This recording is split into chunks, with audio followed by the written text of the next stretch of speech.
If your tombstone had more than just a little dash to explain your life, what would it say? Legacy. We all talk about it. We all want it. We all want a good legacy. We all want our legacy to be inspiring. Well, I shouldn't say we all want it. A lot of us want our legacy to be one that people will be proud to talk of. So 2 generations from now, 3 generations from now, what do you want to be said about your legacy from now? Because today is part of your legacy. Yesterday was part of your legacy, and tomorrow will be a new part of your legacy. So what are you doing to create it? What are you doing today to make your life the legacy that people can learn from? So what can you do today to create your legacy? 1, decide which direction you're going to set your sails. You've got to pick a point on the compass and then go that way.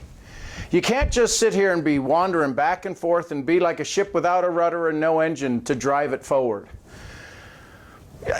I shouldn't say you don't have to.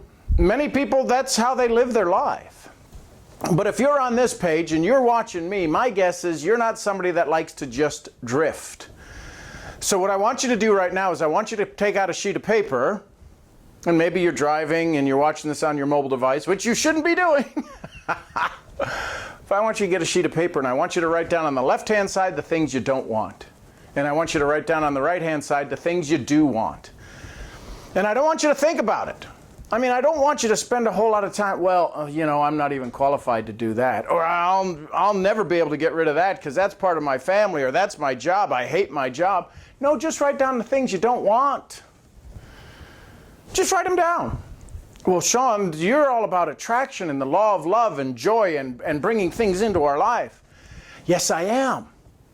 The challenge is that it's too easy to talk about that as an instructor, as a trainer, as a mentor, as a speaker, and say, you just need to think positive. And we get all excited when we're in that social energy called an event, and we go, what do I do now that I'm home?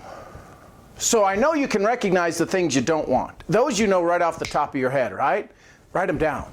Because when you write them down, and if you start in one direction, if you start one step in that direction or that direction of something you don't want, you'll recognize it. And you get to make a decision right then. You get to decide either you're going to keep going or you're going to stop. Lynn Grabhorn, who's passed away, Lynn Grabhorn in her book, Excuse Me, Your Life is Waiting, says when you give something 15 seconds of time in your mind, it starts to take on a life of its own. So you've got about 15 seconds every time you come up to a decision point to whether you're going to let it live or you're going to change it. So the next 15 seconds, are you going to work on something you want? Are you going to take time to move forward towards the direction you want? And here's where you do need that social energy, that social proof, that social environment, that community. You do need to have that, because that's when you say, it's easy because I know the path that way, but I don't know what the new path is this way.